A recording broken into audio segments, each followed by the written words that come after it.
What's up, my friends? I'm super excited for today's show.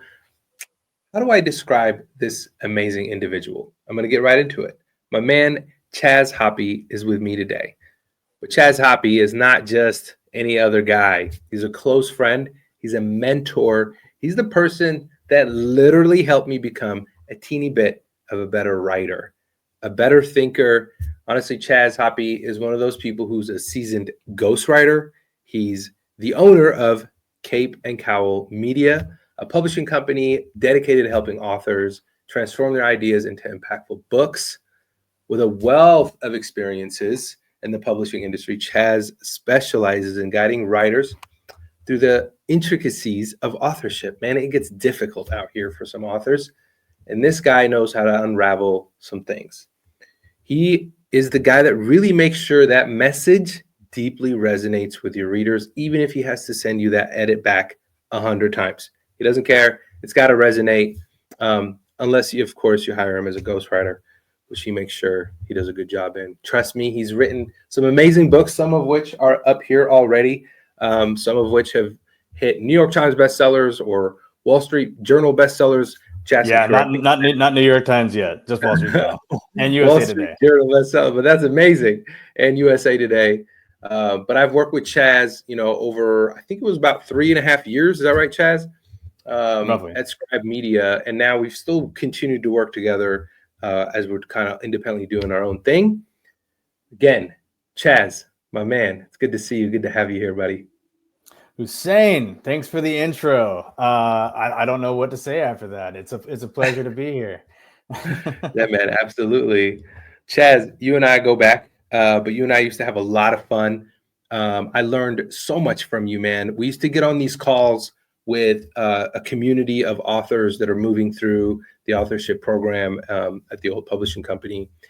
And, I learned so much from you, especially around these weekly writing sessions that I had to do this weekly newsletter that went out to all these authors. But what I loved about that was the weekly calls, right? And on those weekly calls, we dove deep into some awesome topics across the board. And I miss that so much that, there's a part of me that definitely wants to recreate that. And a part of me hopes that this podcast is a version of that to some degree, having different experts come on the show and share. So from that, I kind of reminisce about like, oh man, what were some good questions that people used to really ask when they go through the authorship programs, right? And you did such a good job of, you have a variety of topics that you can talk about. But what I really wanted to get into today was something that I think a lot of authors struggle with. And you can correct me if I'm wrong, but really identifying that deep core message. How do you get people to, when they meet you, when they come to you, whatever, they find you through a website, they find you through a referral program or whatever, they come to you and say, here's what I want to do, here's my idea. But, before you get into the ideas of things, you help them sit down and really get clear about this like core message. Can you tell me and tell the audience out there a little bit about why it's so important to really identify your core message before you get going? Yeah. So, I mean, the simplest answer to that question is identifying your core message is important because, well, it's if you only have 10, 20, 30 seconds with somebody, like it is the idea you have to like carry with you and transmit quickly, right? And it is the thing that is going to connect somebody to your idea and make them more interested in following along. Not really saying anything new there. I think the thing people miss when they think about their message is they focus message has a few things wrapped into it. Most people focus on just like the what, you know what I mean? And I'm trying to think of an example. It's like, okay, if you're going to start a business, you need to file the proper paperwork with the government, or like something like that. Like that's a lesson. That's not a message. You know what I mean? It's more of a how-to, and I think a lot of times people will sometimes mistake the two and just be like, oh, this book teaches you how to do blank, and say, well, that's not actually your message, though. That's just the substance of like how to like activate. Like the message would be like, okay, well, I mean, I'm writing a book right now to help. You'll recognize this book. I've been talking about it for years. My perpetually in progress book on how to help first year freelancers or first year creatives who are working independently start their own business and actually learn how to be a professional creative. And like, you know, me walking them through just like the tactics and the steps, it's like, okay, well, that's not that interesting. The messages instead is like, okay, you know, I want to share this with you because I don't want you staying up, like having trouble falling asleep because you're so terrified of paying next month's rent. Or I don't want you having your partner drive you to the ER because you're having a panic attack because you don't know how to find a freaking client. You know what I mean? Like my message is not necessarily the how to. My message is like really like what is the core question, the core pain, the core whatever that I am hung up on. And so message is a combination ultimately of whatever tactics, pain points, and goals. You know, like it's not obviously just solving a pain. It's also like, where do I want to be, right? Like for people who want to be, you know, independent creatives, right? They didn't set out on that path to have panic attacks or things like that. They set out on that path to be, you know, financially independent, to have a schedule that meets their, like whatever. So there's also the aspirational part of it. And so a good message and also a good book title. It's really like, this is how I would ever always work with authors on book titles too. A good message finds a way to like really, if you think of those things as like a Venn diagram, right? Like the tactical side, the why, and the pain. A good message is right in the center of where all those circles overlap, so that it emotionally resonates but also logically resonates. And a lot of authors know this, but because when you talk to them, they will tell you all of these things that I just told you. In fact, when you talk, you saw this at the workshops we used to do. Often when you first talk to them about their book, they usually start with a personal story, or they start about something about their background, or they start like with like some sort of aspiration of how they want to help people. And then they kind of almost compartmentalize that and set it aside, and then start like talking about the technical side of the book because they think that's all that matters. And it does matter, but it's not all that matters. We can't be just in the technical world. We can't just be in the emotional world. We have to, you know, really find where those things intersect. Yeah, man, I love that so much. I think you used to walk a lot of people through that understanding of like, look, we got to think about that pain first. We got to think about those issues, the problems, that like, why are you going to pick up that book, especially in the business / memoir, right? Because it's I feel like you pointed this out to me when I was young and fresh in this industry, was that a lot of the really good books out there, or books that resonate, are, you know, they're basically guidebooks for the younger version of yourself, right? So it's like you're kind of talking to your younger self, but a lot of people don't realize that, especially authors.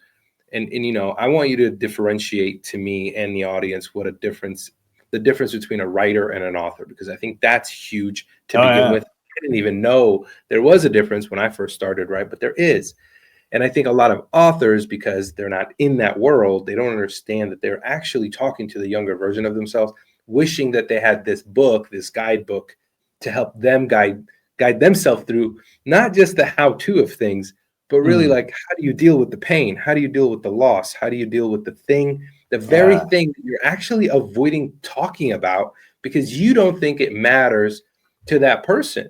And I run into that now too, even in the coaching of marketing stuff, you know, I run into that. Like, I'm like, man, we got to talk about this pain, because if we don't address that, if we don't put that up front, they're not going to care about your accolades, accomplishments, or whatever, because then it becomes about you.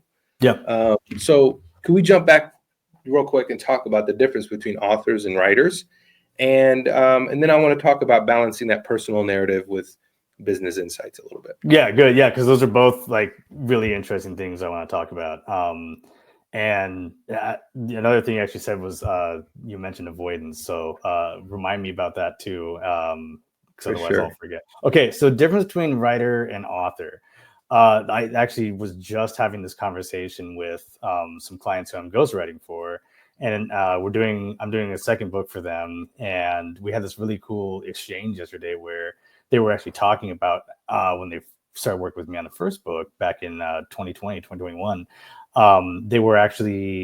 They had a little bit of reservation working with a ghostwriter, and which is kind of common in the industry, or like in this world in general, is like there can sometimes be like this weird negative stigma that comes with it. I think books in general are so wrapped up with authority and identity and like a sense of self-worth, it somehow feels like cheating or taking a shortcut to work with a ghostwriter to get your book out. That's not true. I mean, like it's something like 80% of business books are ghostwritten or something like that. And they're but I understand why it can feel that way, and a lot of it actually comes down to the difference between an author and a writer. The simplest version is the author is, and this is true whether you're producing your own book or whether you're working with a ghostwriter, but an author is the person where the ideas originate. Like the author is the genesis of the topic. If your book is about, well, again, if it's like my book, like how to be a first year creative professional, all the lessons in that, like I whatever I learned or I came to or whatever, I'm collecting them in the book. I've decided what the lessons are, what the stories are. I gained all that knowledge. I had all those experiences. I am the author of that book. If I then transmit all that knowledge to somebody else, and they organize it into well-polished prose, that person is important, but that person is the writer. They're not the originator of those concepts, right? Again, author and writer can be the same person. I am, like the book I'm working on, I am both the author and the writer of it, but they can also be separated out. And that really is like the simplest version of what a ghostwriter is. They're not creating the ideas, they're helping you to refine them, but they're not originating any of it. They are just working with you to take your expertise and put it, to combine their expertise to bookmaking to create something that's really polished and compelling, right? But an author can't, or a writer can't make anything good unless they have good material to work with, right? And I think when I first got into the world, right, it was like pretty like a writer, a ghostwriter, an editor, person who writes for a living. Like that is their craft, that is their thing, right? Whether they're doing it with different material, whether they're writing their own thing, right? Like a lot of people think when you're a writer, or like when you write a book, you're like Stephen King, right? Like that's just like, you got to become that, right? And it's like, that's not necessarily true, because there's a lot of people who are entrepreneurs, business owners.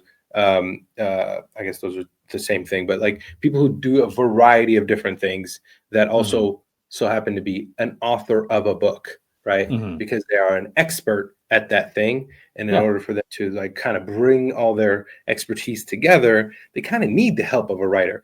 It's a kind of like the same thing when you are trying to like design something. Like we're completely okay for a designer to take on that work, because we're like, we don't draw, we don't paint, we don't or we don't design things. That's not my special area of expertise. But it's so weird, because I think what happens is, and I remember like Tucker talking about this when I asked him about it, and like, why do people fear working with ghostwriters?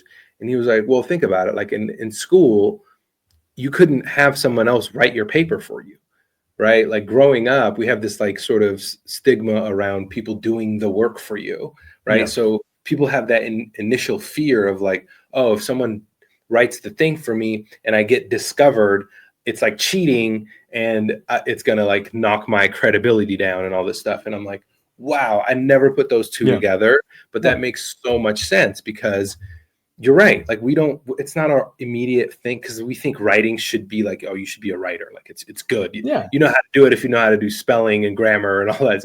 But it's so much harder than that. It's a craft in of itself. So, well, and so like school, the purpose of school is to get everyone to a basic level of competence in a different set of skills. Right. But writing a book really is a series of, like, if you broke it down, it's a series of different skills, right? Like there is like one skill is developing and honing your ideas, your methodology, or whatever. That is a skill. Like, you know, another skill is transmitting that, whether it's the written word or whether it's on a podcast or a keynote speech, right? That's a different 100%. Skill, is transmitting your knowledge in a compelling way. It's also a different skill to record it all on a page, to organize it, all of it. Those are 3 separate functions. And when people sit down to write a book, they're only thinking of it in terms of one function. And that's often one of the reasons why people spin out and start to feel overwhelmed. You know, we always talk all the time, right? Back in the workshops about, like, you can't write and edit at the same time, but people, because they haven't learned to separate functions out, they'll try to, like, produce, like, you know, War and Peace in their first draft. And that's not gonna work. But I mean, you know, like author, this is one of those obvious things I think took me a really long time to just make that really small leap. Author is another form of authority, right? You are an authority on a subject. It means you know something that, like, and again, some people are authorities on a subject and an authority on writing. Like I am an authority on writing, and I'm a writer, you know. But those are 2 separate things. And it's you know, so people have lots of really, really good ideas, and some of them are really good at writing it as well. But some people have really, really good ideas, and they're really good at talking it out, but they just don't have the time, the patience, or the inclination to develop the skill of producing a thousands and thousands of word long book, right? Right. Yeah, it's very powerful. Well said. Can you incorporate the idea of avoidance here? Because I think that matters a lot, and it plays a role here because of what you just said. They want to create a masterpiece, so much so that it also creates a sense of avoidance. But I do want to come back to the personal narrative and business insights idea. Oh man, I love avoidance. I love avoidance because it's so easy to recognize in other people, and, like, so hard to recognize in yourself. Ask me how I know. One type of avoidance is just, God, I might be getting this wrong. Is it the Dunning-Kruger effect, where, like, you think something's gonna be really easy and you kind of, like, leap into it, then you realize, like, it's really, really hard. Yeah, I think that's, I could be, there's so many of those different terms, and I mess them up sometimes. So that happens just, I mean, all the time with people and book projects or things like that. Like, even in the workshops, would be like, okay, this is the work of months. And because it's the work of months, it's showing up daily that gets you there. But, and, you know, I'm speaking from experience, I can hear that shit. And I hope it's okay to swear in your podcast. Oh yeah, you're all the way, bro.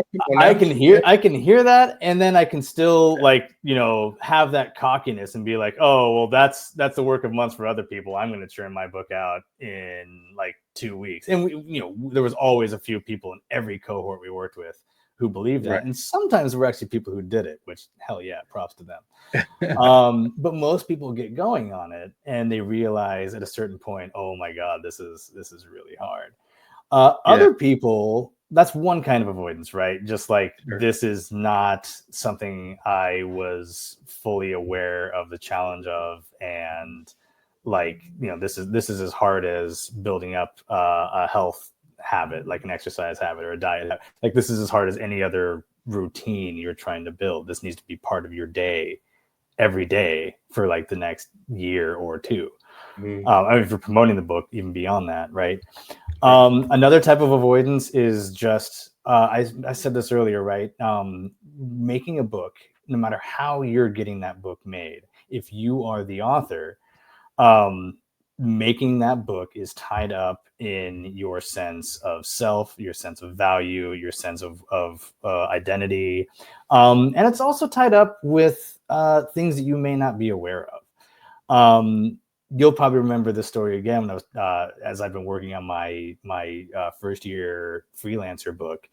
I stopped working on it a couple times. Actually, I just picked it back up like this week after having not touched it for the past year and a half. And I experienced avoidance with that because I thought that book was going to be easy because it was like, oh yeah, let me just teach all these lessons, about how hard it was to succeed as a freelancer. And I thought it would be like, I thought it would be so not necessarily simple. It's like, but I had the skills, I had the stories, I had the knowledge, and all those got in.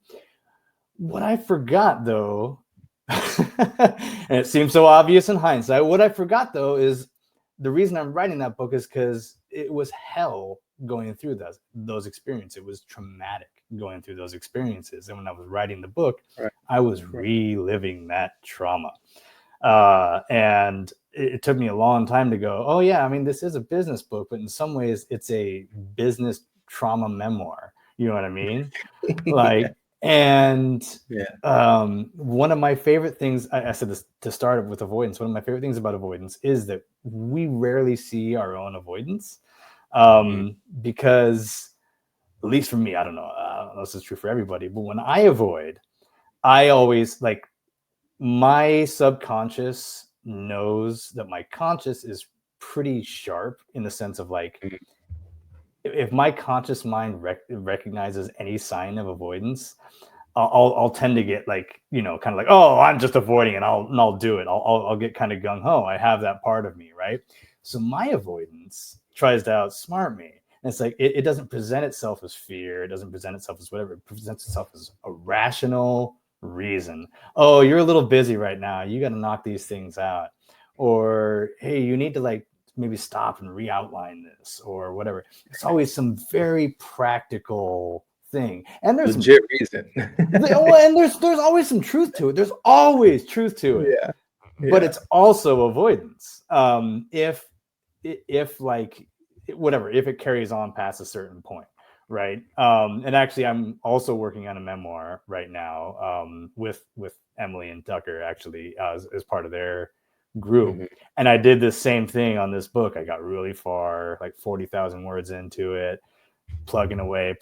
And then I did get really, really busy. There was like a manuscript I had to chop 20% of, and I had to do it in like 3 weeks. So much editing. It was actually really fun.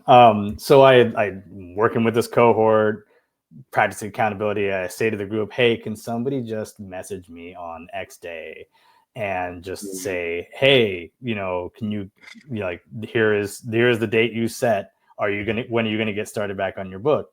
And they did that. Wonderful, accountable people in my cohort. They kept me honest. And I was like, oh, I need just like a couple more weeks. Like, this actually ended up being more work than I thought, which is also true. But at a certain point, if you stay busy, it's no longer that you are too busy. It is that you are more comfortable being too busy than you are going back to the hard work of getting your book done. You know what I mean? And at a certain point, I realized, the rational reason is I'm too busy. But I am smart. I am a small business owner. It is my job to solve the problem of my own busyness. And if I am hiding behind busyness as a shield, then at a certain point, shame on me. I am not learning and I am avoiding. And so that's what happened with this book. Finally, when that hit me over the head like a ton of bricks about a week or two ago, I shared this all with the group, and then I like redoubled my commitment. I said, all right, I've been avoiding big time. I had gotten to the point in my writing my memoir where I told all the supplementary stories, and that like all that was left is like the really hard things that are like, some of them are like legit secrets, like things I have like only told my wife or things like that. Now I got to record it in a book. So like all that stuff is all I had left was to write the hardest shit. So of course I was avoiding it. So I just recommitted to the group. I said, all right, I'm going to go back into this, and I have a few other stories to tell that I could tell, but instead, like this phase is all about saying the things that I don't want to say, that I've been avoiding, that I've been making excuses. So every time I sit right now, it's write the hardest damn thing. Yeah. So that's been my experience with avoidance in those regards. It's It real, comes man. in 'Cause that even hit. it's huge, and it comes in Yeah, even more flavors than what I just described. of course. Avoidance is, I mean, it's like going to Baskin Robbins. Like it's just Take pick your flavor. there's so many different options. There's so many different kinds. Something's falling anyway, and you don't know always what your own avoidance is going to be like. Right. So it's taken me a while to start seeing my own kinds of silly ways of convincing myself that I'm being rational and thinking Right. rationally about why I can't work on my book right now, when really it's because I'm scared. Yeah. Yeah. And Yeah. I'm so glad you brought that up because I think that's hands down one of the biggest things for, experts who become authors, authors who want to become second time authors. Like, the stuff that we just avoid is not because we're just avoiding it because we're avoiding it, but there Mm, is a deeper reason why we're avoiding it, right? Maybe we're mm, ashamed. Maybe we're trying to keep that thing a secret. Maybe I had to go through a lot of that writing my memoir for sure. And I yeah. remember the last story, I've shared this before. One of the last stories I wrote was a very, very deep, shameful thing that I went through when I was young I masked as shameful, right? But it was just part of Yeah. that human experience, unfortunately, in the refugee camp. And after I wrote it, and that was the last thing that I was just like, in the back of my brain was like, you're going to finish this whole book and not share this one thing that Yeah. literally triggered everything. And that's what you're going to do. You're going to do that. And like, it Mm, just like kept coming back. And I was like, I can't submit this book. It's not done because it needs mm, this one mm, story. mm. But man, when I sat down and I finally committed to it, wrote it, and I submitted my book, I think I told you this too. I went out and ran 12 miles, which is like Yeah. the most I've ever ran ever, like in my in my little running momentum there for a couple of months. And it was like I literally felt lighter. I felt like the weight came off. I felt like a new human being. And the funny thing is that story never made it in the first book, and it might actually make it in the second book. Because But you still got because the yeah, editor was yeah. so good. She was like, this doesn't this I'm glad this is here, but it doesn't really do anything for your story. It's not an addition. So in my mind, I'm like, Uh, oh, this is like the pinnacle of everything. And she was like, no, not really. It's actually this thing, it's this culmination of things over here. And I mhm. was like, oh fuck, just get it out already. You know what I'm So this saying? this is also this is another thing that's always so interesting to me, is the intersection between like our humanity, like, or whatever it is, right? Our joy, our shame, our what have you, and the fact that we are making a product with a book, right? Like, and this is also why it's so important to have like good editors and things like that. This thing that was dogging you for months, right? This thing that, well, dogging you just in the context of writing the book for months, but like it's been dogging you Right. your whole life, right? Same with like my shame story that I finally wrote down a week ago, and by the way, have felt also went out for like a jog afterwards. Have felt so great the past week, Right. Just to feel lighter. just putting Yeah. it down on paper. But I Yeah. love that, like, in that, like, one, it's hilarious that your story didn't make it in the book, because Right. like whatever we're feeling, whatever our experience is, it's valid. It's wrapped up in our whole experience and all that. But maybe just on a practical, technical, structural storytelling perspective, from somebody else's, like, viewpoint, it's not adding anything to the book. You know what I mean? Maybe it's Exactly. retelling a similar lesson that already been learned, or maybe it Right. doesn't diminish Right. the story or its value. It's just, oh, this is a great story that's not for this. And then you're like, what? All this anguish I went through, and someone else reads it and goes, oh, that's nice. It's That's incredible, good. man. We need that. It's incredible. But I Yeah. think, but like we said earlier, I think writing a great book is just as much as it is for you as for anybody else. And I Yep. think that's something a lot of authors, like, that's a good reminder. That was a great reminder for me. Um, I felt so fulfilled once I wrote my book. And I think this is what you do so great, is that you help people realize that look, the book is it's for you just as much as it is for someone else. Because to do that deep reflection, to do that it's really, you're doing some therapy work with yourself. You're really going to places that you haven't been in a while, but you're going, there's times where you don't want to go back to those memories, but when you end up back there, you have a new perspective. You've matured. You see things differently. You see the world differently. So you're coming back to that memory with a completely different lens. However, our brains are just so good at like avoidance, you know? So they're like, oh, well, we don't want to go back to that because I remember what that was like. But this time around, when you go back in that time machine and you go back, you're a different person. You're a different being, you know, for the most part, right? This whole idea that you guys introduced me to, which I had no idea what it meant, this whole idea of writing from, you know, a scar or writing from a wound, like an open wound. And a lot of people feel like sometimes it's a scar at that point, but you think it's a wound. And that's, you know, to those out there, it's like basically literally a wound, an open wound. It's hard to write about that unless we've sort of, and sometimes the writing actually is the stitching, is where you come back and heal that wound yourself. And, you know, it's so powerful. There's a lot of parts of my faith that talk about the power of writing, like from the Quran. Like it is super deep. And I remember really that resonated so much more when I started learning these things from you and Emily and Tucker, when we would do these, you know, weekly calls, and when we would do the events in Austin. I learned so much about myself and how much I loved expressing myself through writing and painting and the arts, that like I realized, oh, I love it so much. It's because I was traumatized. I was trying to heal. I was trying to figure out a way to kind of compose my character back to, you know, a place where I felt was healthy. And, you know, you just don't realize how much a book can do that for you in writing one. And even while you work with someone else, an editor and all that stuff, because it's the external feedback that we have to have that kind of helps compose things. And man, I was talking to Hannah about this earlier.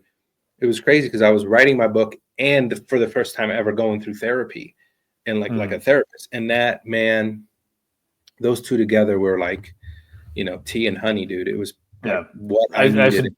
I should honestly probably get on that myself. So two points to elaborate on that. One, the idea that when you're writing from past experiences, honestly, whether it is my professional book that still was painful, whether it's my memoir that I'm working on, it's true what you said, that like you are different from where you are, you know, where you were back then. My memoir is focusing on a period of my life basically between the ages of 6 and 9. You know, like I was young. This is 35 years ago. So it's true that I'm different from who I was then. But what is also true, and this was another realization I had to make with my memoir, or with my motivation to keep writing, is I have changed since beginning writing in early June. And that was something I wasn't necessarily expecting. You probably experienced this with your own book. Like the process of writing it is a process of healing. It's a process of understanding. It's a process of reconciling.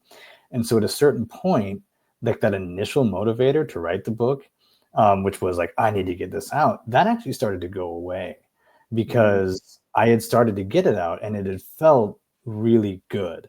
And so like it was no longer like whatever urgency I had felt around it had gone away. So my I was changed and my relationship to the book was changed. And I don't know if that was necessarily avoidance, but it did impact my motivation in terms of wanting to show up and write.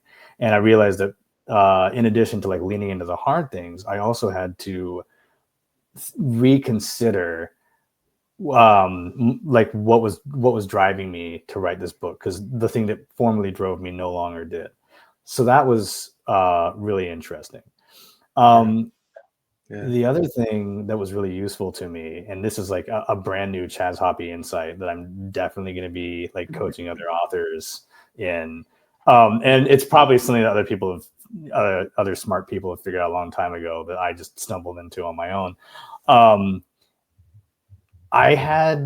Because my personality, it tends to be, I'm like a power through it kind of guy. You know what I mean? Like if I have to get something done, it's like, oh shit, time to put on my big boy pants and just throw my energy at it.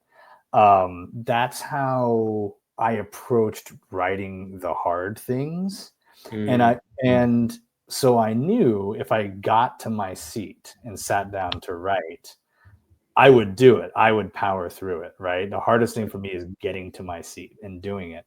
Um, so, but like what made me afraid, what made it hard to do is like, oh man, if I'm going to sit down and write this, I'm going to have to go through the whole experience of feeling this while I'm getting it out. And it's, it's going to be too hard. I'm going to be like collapsing in tears while trying to, thunder away at a keyboard. So I actually took this story in 3 stages. And honestly, like, I don't know, I've never done this before, but it was so helpful.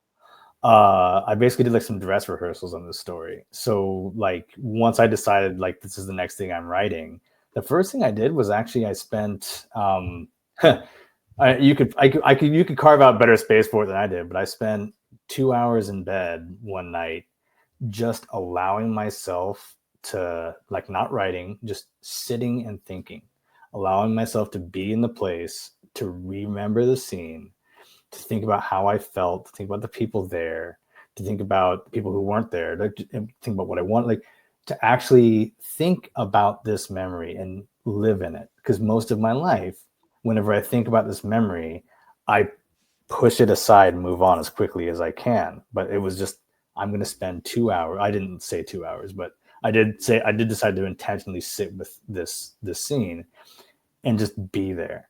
And of course, I'm sitting there like laying in bed and bawling my eyes out. My wife is sound asleep. She has no idea. Sees me the next morning. It's like, why are you so puffy eyed? Because, but that was actually stage 2. So that was the first practice, was like, before I sit down to write, I need to actually just re-experience and revisit this. I need to make the memory separate from the function of writing. The next time the next day, I actually talked to my wife and I told her, I said, here's what I did last night. Here is the story. Here is the scene. Here are the memories. Here's how I felt. And here are these things I thought of that I'd never, ever considered about this moment. And then we had a good cry. And then my sons are like sitting there playing Nintendo, looking at me like, what the hell? Why is dad crying? Like, that's all fine and good. It was part of the process. So now I had gone through this memory twice and I'd felt it twice. But the second time was easier than the first. Sure. Now I had lived in it. I'd explored it. I had some ideas. And now I was, when I sat down to write it, there were still like some surprises because you always get those cool writerly insights, but like I wasn't steamrolled by anything. You know what I mean? Like I was able to actually sit down, and because I had practiced being in the memory, because I had practiced being in the memory and I came out okay, I actually came out feeling better. I was like, crap, I can sit down to write this. I already know what it feels like. And every time I do it, it doesn't feel as bad. In fact, it's starting to feel good. So like, I have never, and again, like it's funny because we started this call, I was talking about like separating the functions of authorship and writership and all that. I had never stupidly or naively, I shouldn't judge myself too harshly. I'd never separated the idea of working through the memory or working through the experience and then working, like sitting down to actually write it. I always was just trying to do the same thing at once, which sometimes is fun, but maybe not for like what you consider your most shameful memories. Maybe you need to take that a little more slowly and intentionally. So that was amazing. And it taught me a lot about, again, like going back to the original topic of avoidance, it taught me a lot about that, and just like, okay, part of why I'm avoiding is because I know what a lift this is going to be. So I broke the lift into smaller pieces. I practiced it. Yeah. Man, I love that we took the conversation in this route, because this is exactly, and I love that you shared such personal stories. I'm thankful for that, because that's the type of guy you are. You share from, not just from what you know based on how you work with other people, but you share from your actual life and your experience through writing your own work and the works of other people, and like where you find the through line as far as like the pain points and the fears that are going to come up for authors in specific areas. And I think that's so important, because I think a lot of authors like, no, I want to write a book, and it's like, instead of saying, I want to write a book, we should probably restate that and say, I want to go through the journey of experiencing the writing of a Yeah. book, Yeah. right? Because it's a journey, it's an experience, it does all kinds of things for you. But this brings me back to kind of my last thing here, really why we need an editor, designers, people that help us with this journey. Because on like every single journey, and most experts that want to write a book, guess what they're doing? They're consultants, they're coaches, they're entrepreneurs, they're people who actually sought help from other people to get them through that journey. Yeah. So it's a brilliant thing when you actually hire the right people, bring the right people to your team, right? To bring you along in this journey, that take care of you like a ghostwriter, like a good editor, like a good designer, good marketing expert, Like a all that good good stuff. neighbor, State Farm's here. Good neighbor. Sorry. No, it's perfect. Um, but I want to bring that back to what Chaz is offering today, and how much we've grown as people in the publishing industry. I'm proud of you, man. You're doing some amazing work at Cape Cowl Media. I love that. If you're out there and you're interested, go reach out to Chaz. I promise you, if you have questions about the process, the thing, anything, this guy's an expert. He was taught by the best. He's become one of the best people that I know and trust in this industry. And he'll tell you exactly how it is. He's not just trying to sit there and take your money and like push you through a system or some random course. This is some like legit roll up your sleeves, like white glove level service that him and his amazing people in his team work through. And I'm grateful to know you, man. I'm grateful that I got to learn so much from you. I'm grateful that I got to get into this world of publishing, and then immediately got Tucker, you, Emily, and the other remarkable people that I met along the way, Charlie, everybody else, that really helped me understand that world in such a dynamic way that I had no idea. And so Yeah. that helped me grow my business, grow my authorship, grow how I perceive this whole thing, and bring that expertise to other people. And this is why I love doing this show. So if you're out there, hit that subscribe button, hit that like button. Please go check out my man Chaz. Chaz, you want to leave the people with anything that they can take today as an actionable step to move their work forward? I mean, I just drawing off of what I just said, like I'd already believed this before, but like going through that process of like telling my hardest story, which if you want to know what it is, stay tuned for my who knows when it comes out memoir. I have no idea when that'll be done. There's a lot of work to go. But anyway, like bravery takes practice, right? Like practicing makes you brave, right? It's not, and again, what's nice about working with an editor or a ghostwriter or something, like they can help make you brave, one, just by being there, two, by being like holding you accountable, but three, by kind of just making like what are some emotionally fraught things or emotionally intense or complicated things, they can make it feel more mundane. Like authors really like, I really like, being able to like read someone's, crazy ass story, like super compelling or super moving, like whatever it is, right? I love being able to read those and say, like, here's how it affected me. This is really great. And then just turning the switch and be like, okay, now let's get this thing done. Here are some considerations from like a creative standpoint on how to make this, how to sharpen your tools even more. And like, let's get going. And that just keeps you on that path. You know what I mean?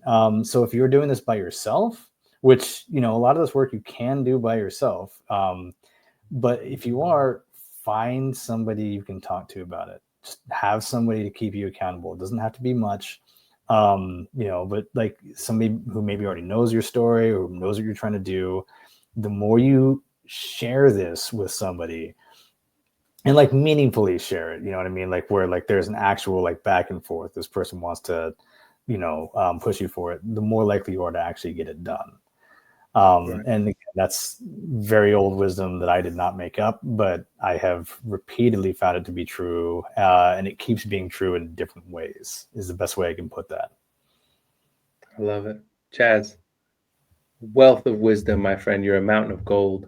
I feel like this is round one of the many more we'll probably have this year, because I have more questions I didn't even ask you. I was going to say, like, we had a whole agenda that I don't think we got to. Oh, man, I love it, though. This is good. This leaves room for round two down the line. So if you're out there, stay tuned for the next episode. Y'all take care. Good luck. Peace. Thanks for having me, man.